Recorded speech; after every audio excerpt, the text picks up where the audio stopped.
À l'approche de chaque élection présidentielle, ressurgit ce bon vieux serpent de mer, le cannabis, légalisera ou légalisera pas.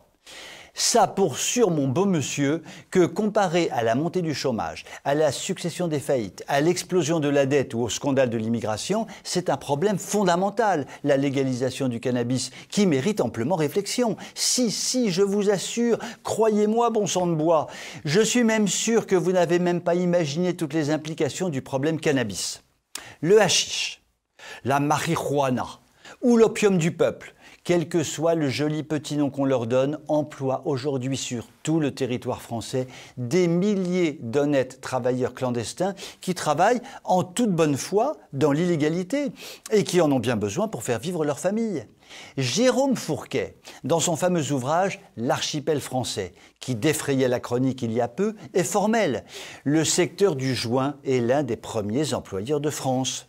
Fourquet estime qu'entre 150 000 et 200 000 personnes vivent du cannabis, soit presque autant que d'employés à la SNCF et un peu plus que dans les grands groupes comme EDF, 160 000, ou Intermarché, 130 000.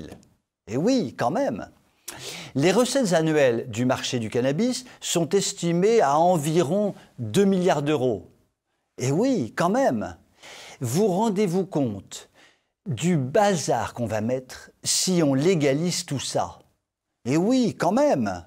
Cela va ficher une pagaille noire dans des quartiers entiers structurés par ce petit commerce qui a ses patrons, ses salariés, son système de contrôle social et de licenciement à coups de kalachnikov et même ses mutuelles en cherchant bien. Donc, si vous passez tout ça sous le contrôle de l'État, vous risquez de déstabiliser des zones entières de territoire.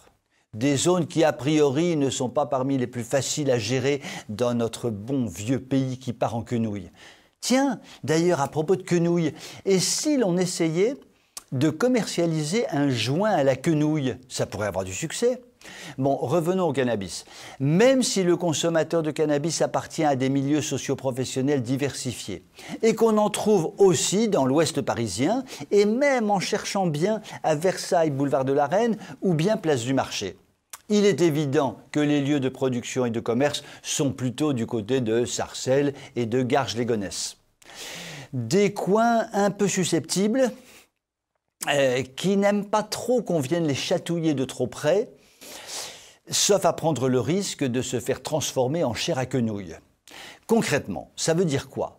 Cela veut dire que contre toute attente, même des gares, a priori plutôt en faveur de la dépénalisation du cannabis, pourraient y réfléchir à 2 fois avant de la mettre en place, car ils ne tiennent peut-être pas à mettre le feu à des quartiers entiers construits sur une poudrière qui ne demande qu'à exploser.